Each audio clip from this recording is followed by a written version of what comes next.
Hello, I'm Dr. Deepali Kamdar and I'm a consultant pulmonologist. હવે આજે આપણે વાત કરશું ઇન્હેલર્સની. સૌથી પ્રથમ મારે ડિસ્કસ કરવું છે કે કયા પેશન્ટમાં આપણે કયા ઇન્હેલર્સ યુઝ કરશું. ઇન્હેલર્સ જુદા જુદા પ્રકારના હોય છે, જેમ કે nebuliser, dry powder inhaler, meter dose inhaler.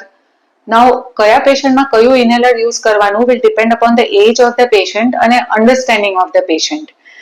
Usually નાના બાળકો હોય from May B 0 to 4 to 5 years of age, એમાં અમે યુઝ કરતા હોય meter dose inhaler with a spacer with a baby mask. Baby mask, spacer અને મીટર ડોઝ ઇન્હેલર.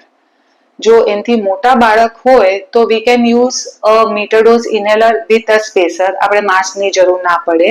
એટલે 5 વર્ષ ઓનવર્ડ્સ તો આપણે ઇઝીલી મીટર ડોઝ ઇન્હેલર અને સ્પેસર યુઝ કરી શકે.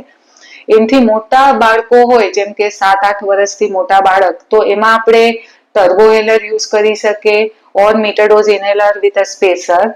મોટા અડોલેસન્ટ કે ટીનેજર્સમાં we have a lot of options. આપણે મીટર ડોઝ ઇન્હેલર ડાયરેક્ટ એ લોકોને શીખવાડી શકે without spacer, or meter dose inhaler with a spacer, અથવા we have the option of Turbohaler, Accuhaler, or આપણે dry powder inhaler in the form of a capsule, dry powder capsule along with a lupiheller, rotaheller use થઈ શકે છે. મોટી ઉંમરના patient હોય એટલે મે બી 60-65 years up, તો યુઝ્યુઅલી અમે એમડીઆર વિથ સ્પેસર એડવાઇસ કરતા હોય છે એ પેશન્ટ્સમાં. પછી જે બહુ નાના બાળકો હોય કે પછી બહુ વધારે મોટી ઉંમરના પેશન્ટો હોય જે ઇન્હેલર્સ નથી લઈ શકતા, એને અમે નેબ્યુલાઇઝર એડવાઇસ કરતા હોય છે.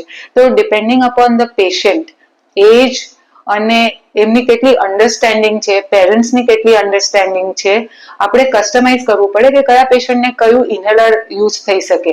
જો અગર યુ યુઝ રોંગ ઇન્હેલર તો શું થશે કે દવા અંદર સુધી પહોંચશે નહીં, અને જો દવા અંદર સુધી પહોંચશે નહીં તો ઇફેક્ટ નહીં આવે. આપણે આ બધા ઇન્હેલર્સના વિશે જાણે એના પહેલા હું તમને 2-3 ટર્મ્સ સમજાવી દઉં. જ્યારે હું ઇન્હેલેશન કહું એનો મતલબ શ્વાસ અંદર લેવાનું અને એક્ઝેલેશન એટલે બહાર છોડવાનું. બરાબર? એટલે એ પ્રમાણે આપણે આ બધું સમજીએ. આપણે ડ્રાય પાવડર ઇન્હેલર અથવા મીટર ડોઝ ઇન્હેલર અથવા નેબ્યુલાઇઝર લીધા પછી જરૂરી છે કે પાણીથી કોગળા કરો. પાણી અંદર સુધી લઈ કરી અને થૂકવા જરૂરી છે, નકા દવા ગળામાં રહી શકે અથવા પેટમાં જઈ શકે.